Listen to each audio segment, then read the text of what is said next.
اللہ تعالیٰ کے نام پر صدقہ دینا، اللہ کے نام پر کسی کو روٹی کا لقمہ پیش کر دینا،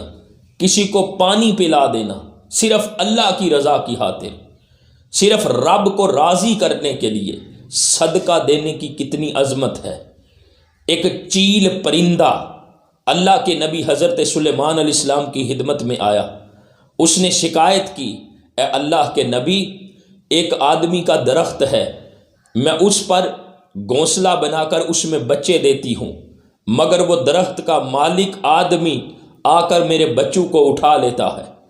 تو اللہ کے نبی حضرت سلیمان علیہ السلام نے اس درخت کے مالک کو بلا کر ایسا کرنے سے روک دیا، اور اللہ کے نبی نے 2 شیطان جنوں کی ذمہ داری لگائی کہ اگر آئندہ یہ آدمی اس چیل کے بچوں کو اٹھانے کی کوشش کرے تو آپ نے اس کو پکڑ لینا ہے، اٹھانے نہیں دینا۔ اگر ایسا کرے تو آپ نے اس کے 2 ٹکڑے کر کے ایک مشرق میں پھینک دینا، ایک مغرب میں پھینک دینا۔ تو جب سال کے بعد اس چیل نے دوبارہ جب بچے دیے ہیں تو وہ آدمی اسی طرح اس کے بچوں کو اٹھا کے لے گیا۔ تو چیل دوبارہ اللہ کے نبی حضرت سلیمان علیہ السلام کی بارگاہ میں حاضر ہوئی، تو اللہ کے نبی حضرت سلیمان علیہ السلام نے وہ جو 2 شیطان جن تھے جن کی ڈیوٹی لگائی تھی کہ آپ نے اس آدمی کو روکنا ہے، تو آپ نے روکا کیوں نہیں، تمہیں سزا ہوگی۔ تو وہ دونوں شیطان جنہوں نے عرض کیا، اللہ کے نبی، اس آدمی کو ہم نے روکنے کی کوشش کی ہے،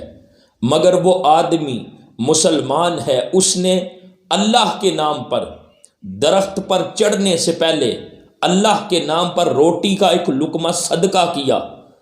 اور اس کے صدقے کی وجہ سے جو اس نے اللہ کے نام پر دیا ہے، اس کے صدقے کی وجہ سے صرف ایک روٹی کا لقمہ، اس کی اتنی برکت تھی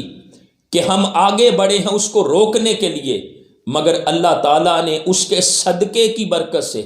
آسمان سے 2 فرشتوں کو نازل کیا ہے اس کی حفاظت کے لیے۔ ہم اس کو روکنے لگے ہیں، مگر وہ جو 2 فرشتے تھے ان میں سے ہر ایک نے ہم دونوں کو پکڑا ہے، ایک نے ایک کو پکڑا، دوسرے نے دوسرے کو پکڑا، تو پکڑ کر ایک کو مشرق میں پھینک دیا، ایک کو مغرب میں پھینک دیا۔ تو جو اس نے اللہ کے نام پر صدقہ دیا ہے، اس کے صدقہ نے اس کو ہم سے بچا لیا تھا، اس لیے ہم نے اس کو روکنے کی کوشش کی تھی، مگر صدقے کی وجہ سے ہم ایسا نہیں کر سکے۔ تو جو بندہ اللہ کے نام پر صدقہ دیتا ہے، بے شک تھوڑا کیوں نہ ہو، جو بندہ اللہ کے نام پر خرچ کرتا ہے، بے شک تھوڑا کیوں نہ ہو، اس کا دیا ہوا صدقہ اللہ کے نام پر اس بندے کی حفاظت کرتا ہے،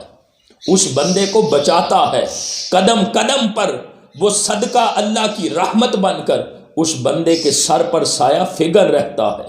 تو جو بھی صدقہ کریں اس میں نیت یہ ہو کہ ہم اللہ کے نام پر صدقہ کر رہے ہیں۔ جس مالک نے، جس خالق نے ہمیں سب کچھ دیا ہے، جو رزق اس نے دیا ہے، جو مال و دولت ہمارے رب نے دیا ہے، ہم وہ سارا کچھ جو کچھ بھی صدقہ کرتے ہیں صرف اپنے رب کی رضا کی خاطر کرتے ہیں۔ جب اللہ کے نام پر صدقہ کیا جائے تو اللہ تعالیٰ مشکلات کو دور کرتا ہے،